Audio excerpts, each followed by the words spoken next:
لاہور پہ جو ہم نے آپ سے کہا وہ ویسا ہی نکلا۔ پہلے دن میں نے کہا تھا کہ اس میں را کا ہاتھ ہے، اور ہماری پنجاب پولیس نے بہت زبردست کام دکھایا، جس طرح سٹاک ایکسچینج میں زبردست کام دکھایا گیا، اسی طرح ہم نے کراچی میں بھی ایک گروہ پکڑا ہوا ہے۔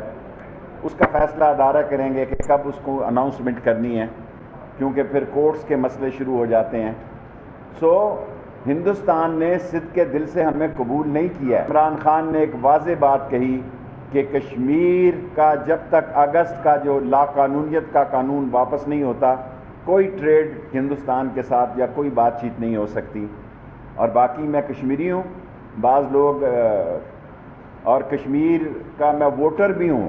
اس دفعہ میں نے ووٹ نہیں بنایا، میرے سارے خاندان کا ووٹ ویلی 4 میں ہے، اور پاکستان کے سیاستدان گلگت اور کشمیر میں سیاسی جلسہ کر سکتے ہیں۔ اگر جو آڈیو چلا رہے ہیں لوگ، آڈیو کہتے ہیں نا، وہ بالکل درست ہے، میں نے کیا ہے اور کروں گا، اور کشمیر میں جا کے بھی بلے کے لیے ووٹ مانگوں گا، اور عمران خان کے ساتھ بھی جاؤں گا، اور خود بھی جانا پڑا تو 2-3 دن کے لیے جاؤں گا۔ عمران خان کی حکومت کی خواہش ہے کہ جس طرح طالبان اور کیا کہتے ہیں جمعیت اسلامی، جس میں اشرف غنی ہیں، جس میں کرزئی ہیں، جس میں عبداللہ ہے، ان کے ڈیفنس منسٹر کیا نام ہے رشید انس ہیں، ان کے انٹیریئر منسٹر جو ہیں عبدالستار ہیں، ہماری یہ پوری خواہش ہے کہ یہ آپس میں مل بیٹھیں، اپنے ملک افغانستان میں بیٹھیں یا دوحہ میں بیٹھیں۔